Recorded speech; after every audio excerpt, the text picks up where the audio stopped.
Boa noite a todos e a todas.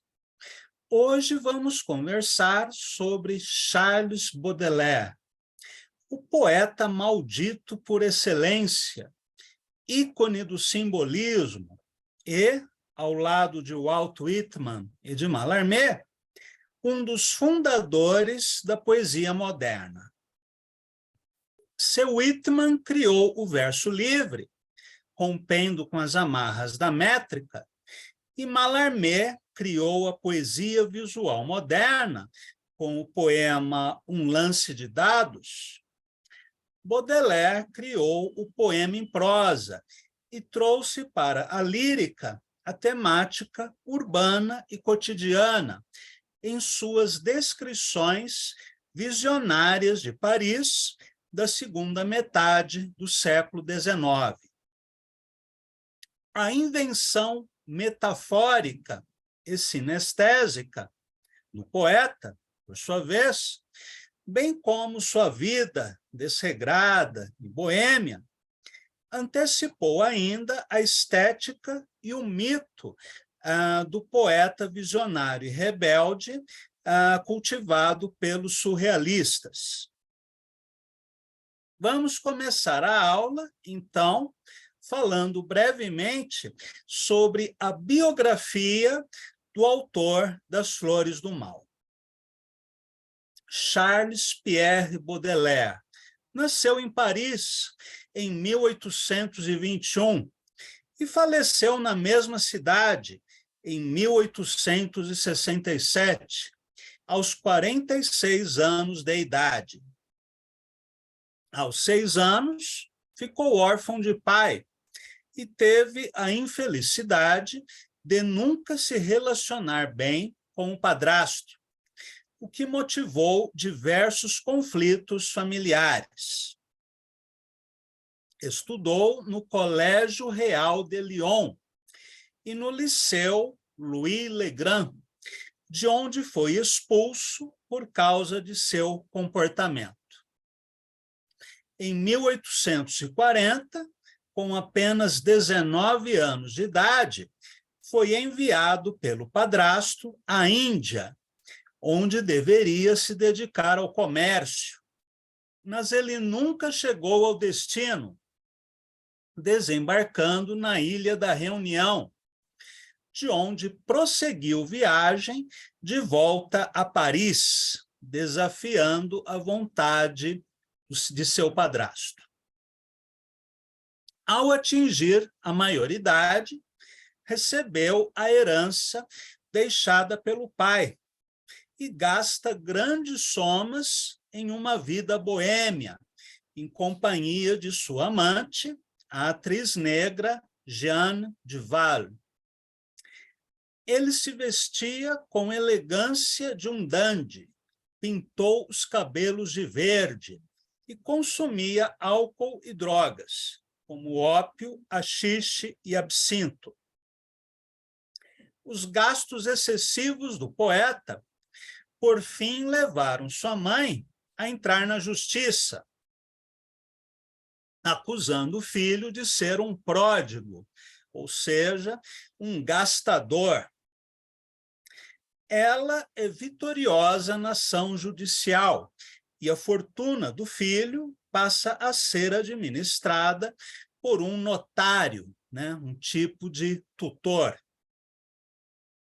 Baudelaire sobrevive como jornalista, publicando artigos sobre artes plásticas e música erudita, sendo um dos primeiros poetas franceses a reconhecer a importância da obra de Richard Wagner, por quem sentia verdadeira devoção, só comparável àquela que dedicou a Edgar Allan Poe, de quem traduziu os contos e o poema O Corvo.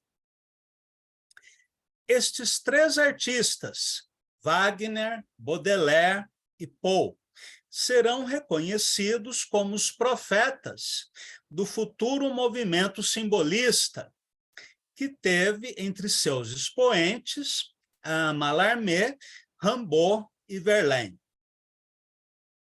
A poesia de Baudelaire, no entanto, não se resume ao esteticismo dos parnasianos ou dos simbolistas, à busca da perfeição formal.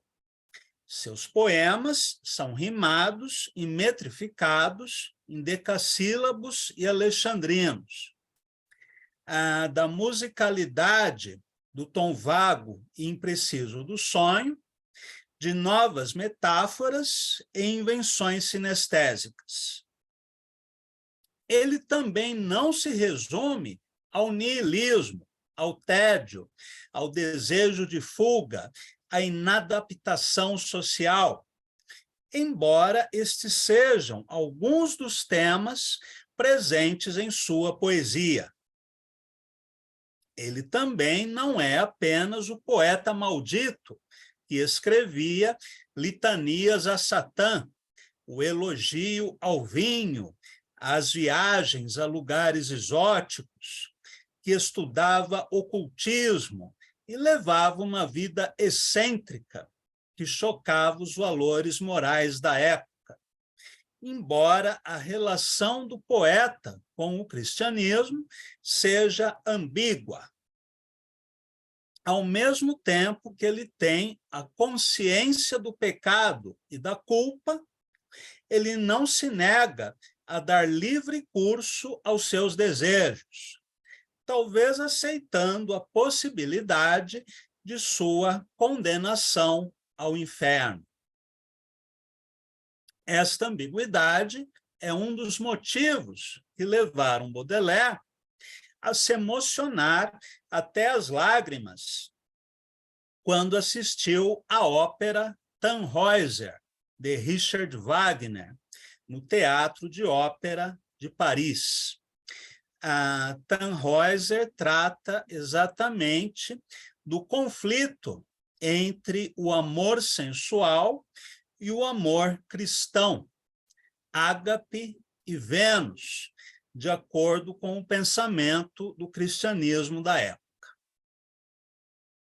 Assim como Baudelaire sente uma contradição interna entre o desejo pelo vício e a aspiração pela virtude, notamos também, em sua poesia, uma tensão entre o concreto e o abstrato, o material e o idealizado.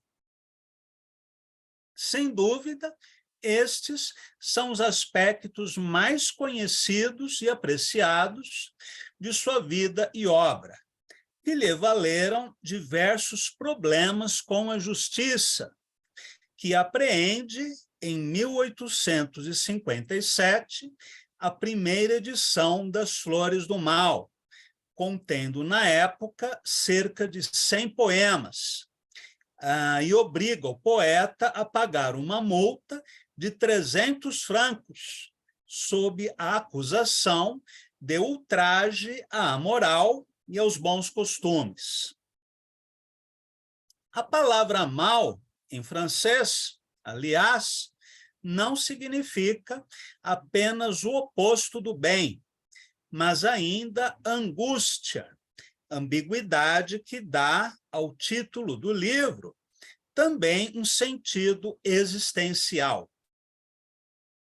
A modernidade de Baudelaire, para nós, reside hoje em outros aspectos, como a descrição de cenários urbanos.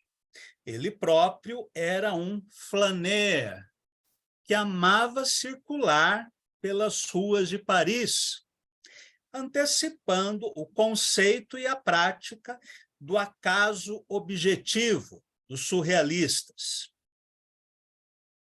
Pela introdução do feísmo, do grotesco, em imagens como a da carniça de um cavalo exposta no meio da rua, pela introdução do mundo cotidiano na lírica, como no soneto dedicado a seu encontro casual com uma passante, pela desinibição em seus versos de temática erótico-amorosa, ou sobre a experiência com drogas, pela criação do poema em prosa e ainda pelo diálogo que estabelece entre a poesia, a pintura e a arte musical, que será um dos principais tópicos da poesia de vanguarda do século XX. Baudelaire será, sobretudo, o poeta que, indo em sentido contrário à tradição romântica, exercerá a poesia como um trabalho intelectual. Apesar de toda a sua irreverência e contestação, sobretudo no campo da arte e dos costumes, Baudelaire manteve-se um burguês fiel à sua classe, que se opôs a um nascente movimento operário e chegou a escrever uma carta em que defendia a violência policial contra os trabalhadores. Candidatou-se a uma vaga na Academia Francesa, buscando respeitabilidade e uma melhor situação financeira. Mas, evidentemente, a sua candidatura foi rejeitada pelas duras críticas recebidas por sua poesia. Após uma viagem à Bélgica, na qual encontrou Félicien Rops, futuro ilustrador das Flores do Mal, o poeta sofre diversos problemas de saúde, como desmaios, afasia e, a partir de 1866, hemiplegia. Faleceu no ano seguinte, vítima de sífilis, e foi enterrado no cemitério de Montparnasse, no jazigo onde também estão enterrados sua mãe e padrasto.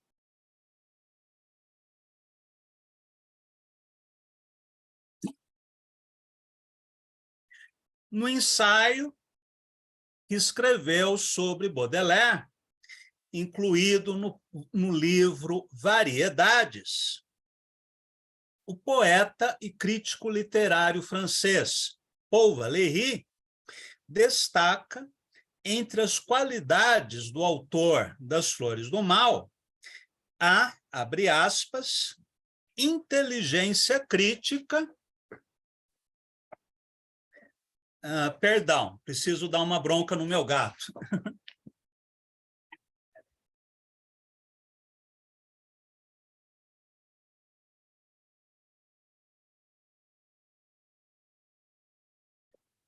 Perdão.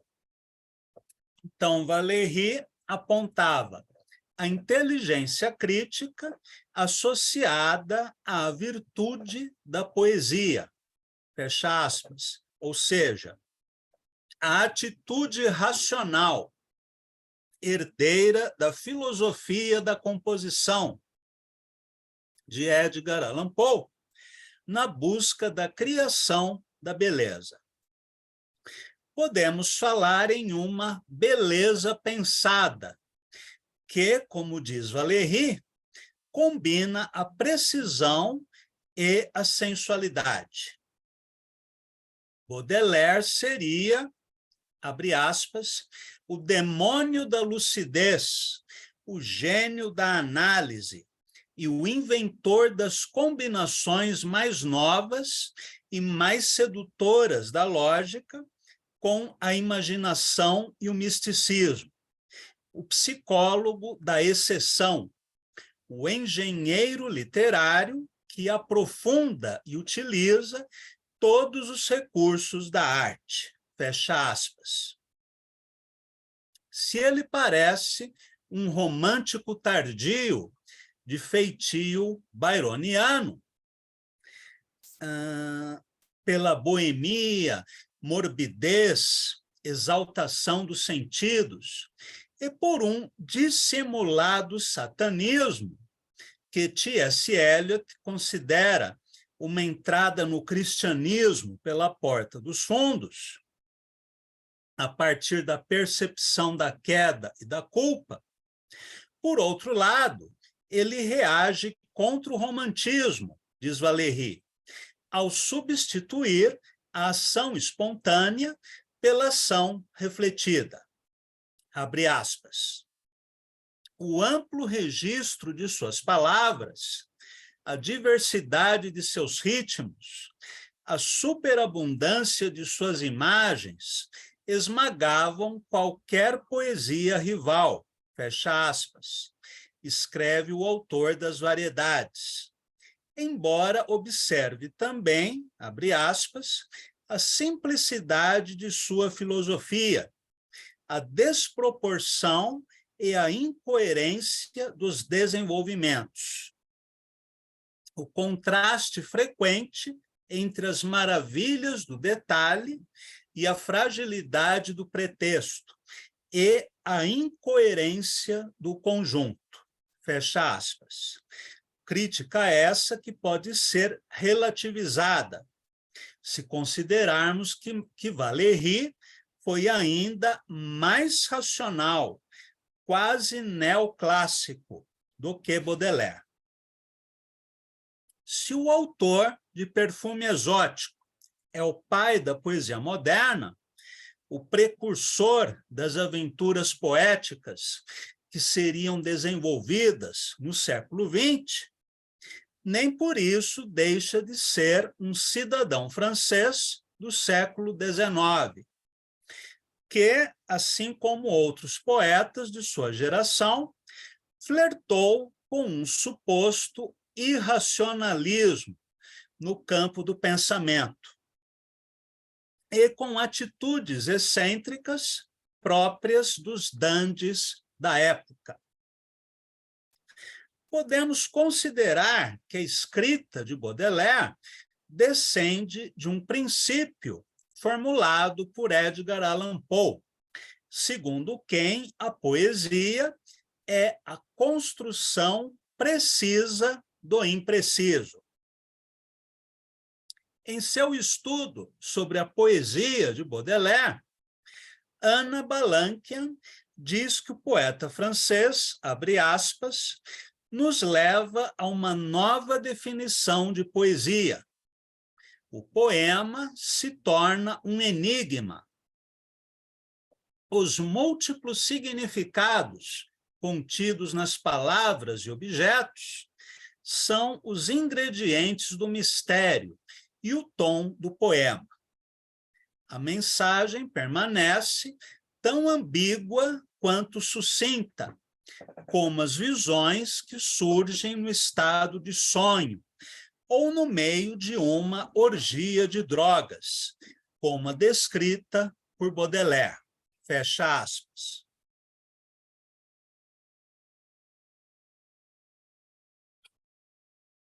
Quando Valéry afirma que Baudelaire, abre aspas, empasta seus versos com palavras indeterminadas, vagas e vertiginosas, usando o abismo, o infinito, o absoluto, com tanta abundância e tanta facilidade que esses termos monstruosos perdem até a aparência de profundidade, fecha aspas.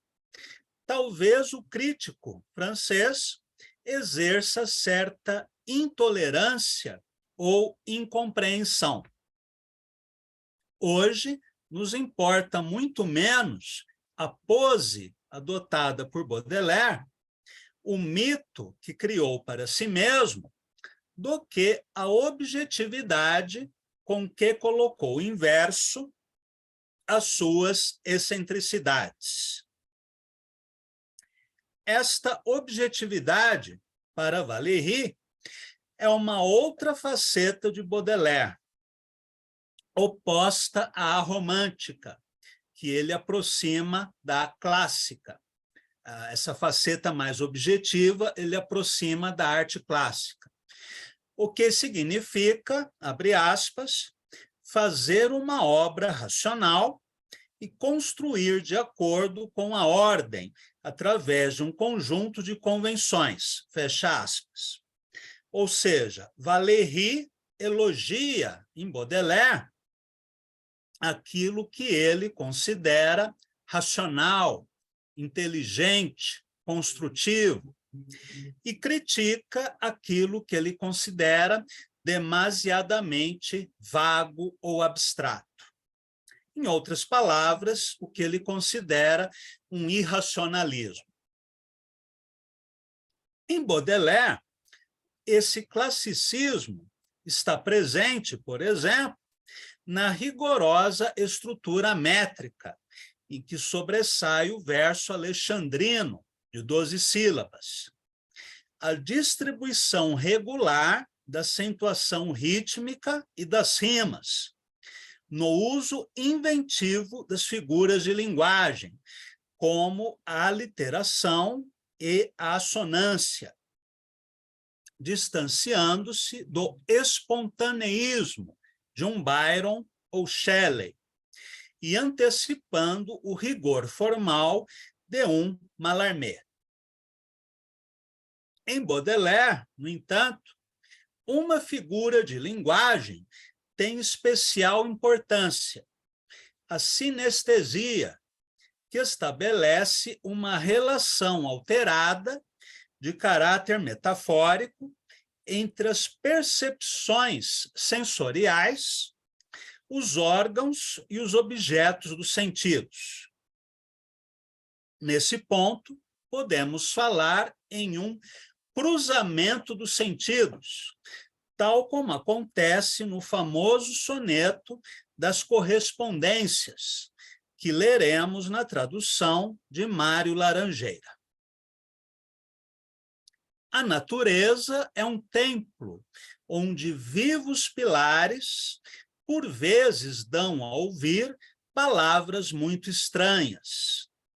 Nas florestas de símbolos, o homem se emaranha, que o observam com olhos bem familiares. Tais como longos ecos que ao longe se escondem em uma tenebrosa e profunda unidade, tão vasta como a noite e como a claridade, as cores, os perfumes e os sons se correspondem. Perfumes frescos há como carnes infantes, doces como oboés, verdes como campinas, e outros corrompidos, ricos e triunfantes. Tendo aquela expansão das coisas infinitas, como o âmbar, o almíscar, o benjoim, o incenso, transportes a cantar do espírito e do senso.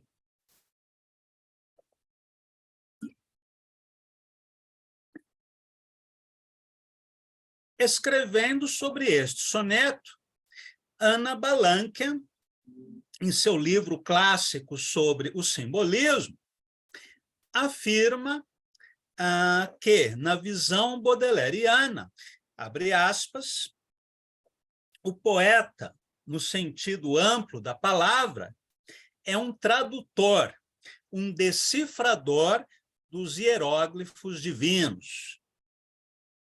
Aceita também a correspondência literal entre os mundos divino e natural. Isto torna sua noção de símbolo muito próxima do conceito de alegoria e do paralelismo tradicional entre o abstrato e o concreto, fecha aspas. Ou seja, um eco tardio da filosofia platônica e, em particular, da relação entre o mundo visível e o mundo inteligível. Tudo o que existe à nossa volta seriam apenas manifestações imperfeitas daquilo que existe eternamente num plano sobrenatural.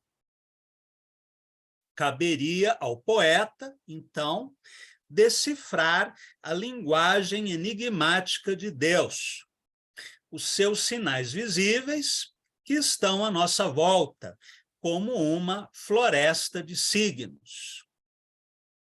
Nesse sentido, Baudelaire é um descendente direto dos poemas visionários de William Blake e antecipa a tese do poeta vidente de Rimbaud.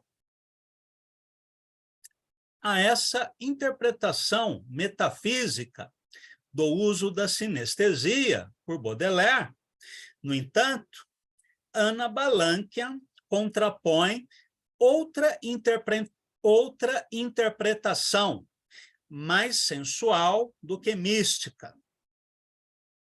Para ela, longe de seguir uma tradição platônica ou teosófica, Baudelaire, abre aspas, encontra suas conexões entre as experiências sensoriais aqui na Terra, entre os perfumes e as carnes das crianças, ligadas por um adjetivo que tem uma conotação tanto olfativa quanto tátil, entre os sons e as cores, não no céu, mas aqui na terra, ligando o oboé e as pradarias, mais uma vez, através do uso sábio do adjetivo, que é aplicável a mais de uma categoria de imagens sensuais. No último verso, Baudelaire revela que o segredo para atingir a sinestesia não reside na visão interior e seu contato com o divino, mas na conexão da mente com os sentidos, por meio de um estímulo natural, como o incenso ou o âmbar. A sinestesia é estritamente terrestre, descritiva, do tipo de associação em cadeia que os estímulos sensuais podem produzir na mente do homem. Fecha aspas.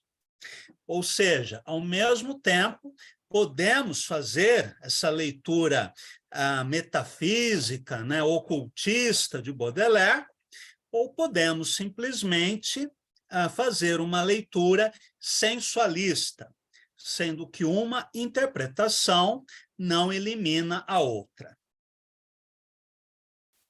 Em outra passagem de seu ensaio, Anna Balanquian afirma que Baudelaire, abre aspas, foi um poeta intelectual e sensual.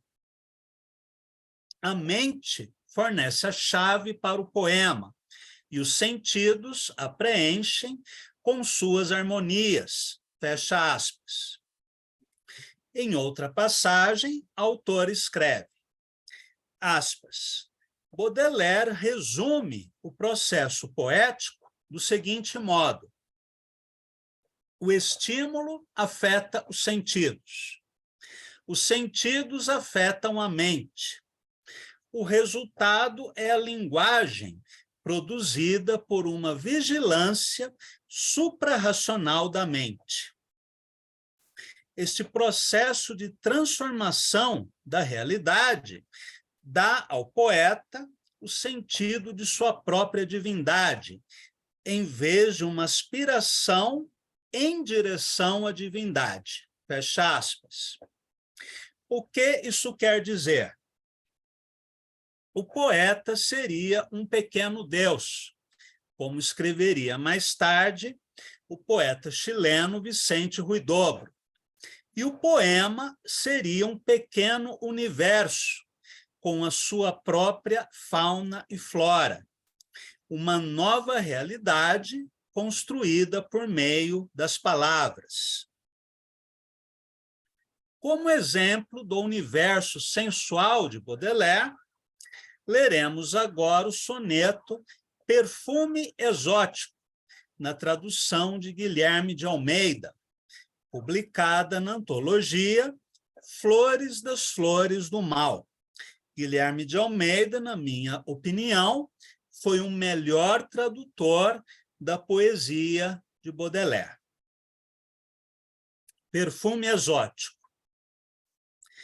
De olhos fechados, quando, alta noite, no outono, respiro o cheiro bom dos teus seios fogosos, vejo entreabrir-se além cenários deleitosos, cintilando ao ardor de um sol morno de sono. Uma ilha preguiçosa e molenga e sem dono, em que há árvores ideais e frutos saborosos, homens de corpos nus, finos e vigorosos, mulheres cujo olhar tem franqueza e abandono. Guiado por teu perfume às paragens mais belas, vejo um porto a arquejar de mastros e de velas, ainda tontos talvez da vaga alta que ondula, enquanto um verde aroma, o dos tamarineiros, que passeia pelo ar e que aspiro com gula, se mistura em minha alma à voz dos marinheiros. Este soneto, escrito para sua amante, Jeanne Duval, combina as impressões sensoriais do olfato, por exemplo, aqui, o cheiro bom de teus seios fogosos, do paladar, árvores ideais e frutos saborosos, da visão, homens de corpos nus, finos e vigorosos, mulheres cujo olhar tem franqueza e abandono, e da audição, se mistura em minha alma a voz dos marinheiros. Numa paisagem onírica, criada pela fantasia do poeta, a partir da livre associação de ideias, ou como decorrência de um sonho ou experiência alucinógena. A atmosfera de sonho do poema, porém, é construída com precisão e alta definição de contornos, pelo uso de substantivos e imagens bem delineadas, que não prescindem do poder evocatório da musicalidade dos versos. Em outra composição, intitulada A Vida Anterior, Baudelaire escreve: muito tempo habitei sob pórticos altos, que ardendo aos sóis do mar, em fogos caprichosos, com seus grandes pilares retos, majestosos, tinham de noite um ar de grutas de basaltos. As ondas, refletindo os céus imaginosos, iam solenemente em místicos assaltos. As tintas do sol poente em meus olhos ociosos, misturando os acordes ricos dos seus saltos. Foi aí que vivi nas volúpias mais calmas, circundado de azul, de vagas, de esplendores, de escravos todos nus, impregnados de odores, refrescando-me a fronte ao embalo das palmas, e cujo único intento era o de aprofundar o mal que me fazia aos poucos definhar. Este é um soneto de forte apelo sensorial, que nos fala de sóis do mar, grutas de basalto, tintas do sol poente, escravos todos nus, impregnados de odores, e outras imagens que descrevem um estado onírico ou alucinatório, que o poeta compara a uma vida anterior. Os temas da viagem, do exílio, da beleza, da sensualidade, do tédio e do desejo de evasão do mundo aparecem aqui de modo expressivo, sobretudo nas estrofes finais. O desejo de escape pela morte do corpo físico ou do transporte a uma outra realidade de caráter alucinatório ou sobrenatural será uma característica comum dos poetas simbolistas, que não se sentiam à vontade no século XIX, na era das grandes cidades, das fábricas, dos novos meios de comunicação e de transporte, e que sonhavam com uma Idade Média idílica, ou com dimensões alternativas sobrenaturais. Notável é também a construção formal deste soneto, escrito em versos dodecassílabos, com as rimas distribuídas na sequência AB, BA nos quartetos e CDD, CEE nos tercetos. Muito bem. Por hoje, ficaremos por aqui, mas na próxima semana conversaremos um pouco mais sobre a poesia de Baudelaire, inclusive trazendo a reflexão de Walter Benjamin sobre o poeta, e faremos a leitura e comentário de mais alguns versos das Flores do Mal. Agradeço a todos e a todas e até o nosso próximo encontro.